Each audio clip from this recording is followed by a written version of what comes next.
नमस्कार विद्यार्थी मित्रांनो, आज आपण पाहणार आहोत 100ची ओळख. तर चित्रामध्ये काय दिले आहे पाहूया. या चित्रामध्ये मणी दिलेले आहेत. या मण्यांची संख्या किती आहे आपण मोजूया. 1 2 3 4 5 6 7 8 9. हे 9 मणी आहेत, म्हणजे 9 एकक. अधिक हा एक मणी आहे, म्हणजे एक एकक. ह्या दोघांची बेरीज केल्यानंतर किती मणी होतात आपण मोजून पाहूया.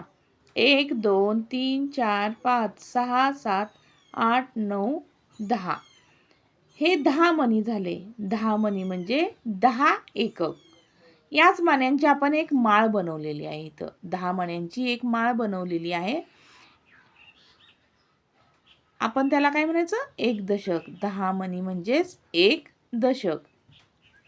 10 मण्यांची माळ म्हणजे एक दशक. या माळेतील किती मणी आहेत, एक दशक. याच माळेप्रमाणे आपण आणखीन माळा बनवून इथं घेतलेल्या आहेत. ह्या माळा किती आहेत आपण मोजूया. 1 2 3 4 5 6 7 8 9. ह्या 9 माळा झालेल्या आहेत. 9 माळा म्हणजे 9 दशक. म्हणजे एका माळेमध्ये एक दशक मणी आहेत, म्हणूनच 9 माळेचे मणी 9 दशक झालेले आहेत इथं. आता या चित्रामध्ये पहा, मणी किती दिलेले आहेत. हे 9 मणी आहेत, अधिक हा एक मणी. हे दोन्ही मिळून मणी किती झाले, 10.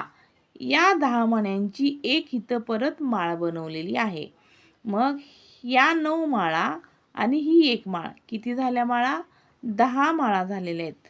म्हणजे 9 दशक अधिक एक दशक बरोबर 10 दशक, म्हणजेच एक शतक. पहा अजून एकदा, 9 दशक अधिक एक दशक बरोबर 10 दशक. 10 दशक म्हणजेच 100. 10 काड्यांचा एक गठ्ठा केलेला आहे. 10 काड्यांचा एक गठ्ठा म्हणजे एक दशक. असे इथं किती गठ्ठे तयार केलेले आहेत पाहूया. 1 2 3 4 5 6 7 8 9 10. 10 दशक गठ्ठे काड्यांचे बांधलेले आहेत, म्हणजे ते किती झाले एकूण, एक शतक झालेले आहेत. तही पहा, 100ची नोट आहे, म्हणजे 100ची ओळख करण्यासाठी आपल्याला ही 100ची नोट दिलेली आहे.